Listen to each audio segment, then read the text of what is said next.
Good morning, everyone. It's Monday morning. I hope that you had a great weekend. I hope that you made time yesterday throughout your day for the Lord, as it is Sunday, the Lord's Day. And I just want to encourage you to be faithfully involved and engaged in your local church. This morning we're going to be in Psalm 140, and I got to tell you, this psalm is for the person who, whether it's in your own thoughts where these things get magnified, or if it's just really bearing down on you. There are a lot of times when it just feels like our enemies, or even close friends, have become enemies, have maybe different plans for us than we would have chosen. Maybe they've even tried to set us up for the fall, whether they realize it or not. And Psalm 140 is one of those psalms where David is kind of pouring out his heart and saying, hey, God, I've got a lot of different kinds of enemies here. Some of them are enemies of the nation, and I've got a battle against them. And some of them are enemies against me personally. And they hope for my failure. They undercut my efforts to build themselves up. Whatever the case may be, David knew some things about the Lord. And so the first five verses are about all the enemies that he has. And then in verse number 6, he changes the way he's speaking about it, and he starts speaking about what he knows the Lord can do and what he's asking the Lord to accomplish through it all. And so let me just read that to you, and I hope that it's an encouragement to you today, and that you could plug in that hard situation that may seem like an enemy. Maybe even it's someone you've trusted, and it just isn't going the way you think it should, and their efforts seem to be against you, competing somehow. And so listen to what it says in verse number 6. It says, I said unto the Lord, thou art my God. Hear the voice of my supplication, O Lord. O God, the Lord, the strength of my salvation, thou hast covered my head in the day of battle. Grant not, O Lord, the desires of the wicked.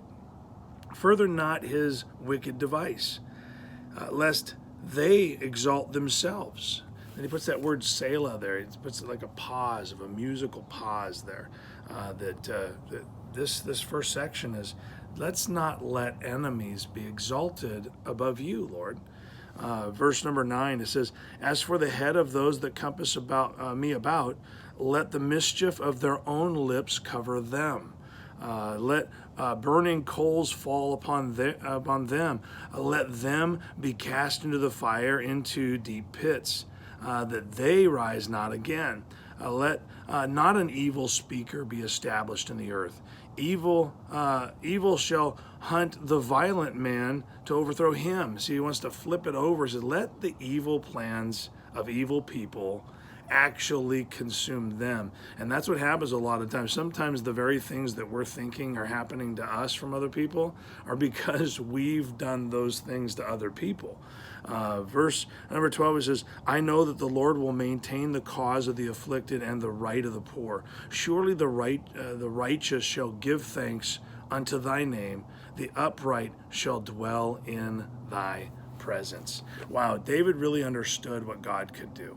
And so as you look out through your week this week, and you really start to sense that maybe some people might be against you, whether it's real or imagined, take that before the Lord. The Lord wants to hear our cries. He wants to hear our pleas, and he wants to come in and help us. The one thing that we can do to help ourselves is to turn our attention to the Lord with regularity, and not in just a little bit, but a lot. I think we find all kinds of time for leisure. We find all kinds of time for entertainment. We find all kinds of time for activities, but we tend to fail when it comes to time for the Lord.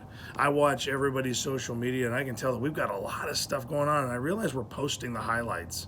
We're not necessarily posting about the secret time that we have with the Lord.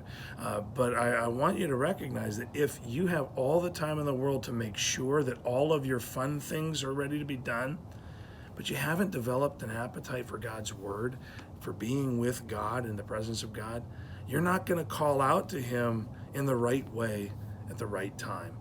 And he's not going to come in and take care of that for you.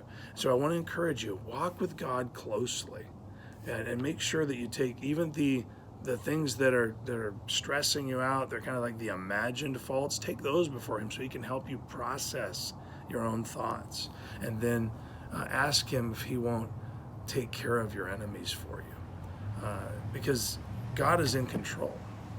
So I hope that's an encouragement to you to help you get your week off to a great start. Have a blessed day.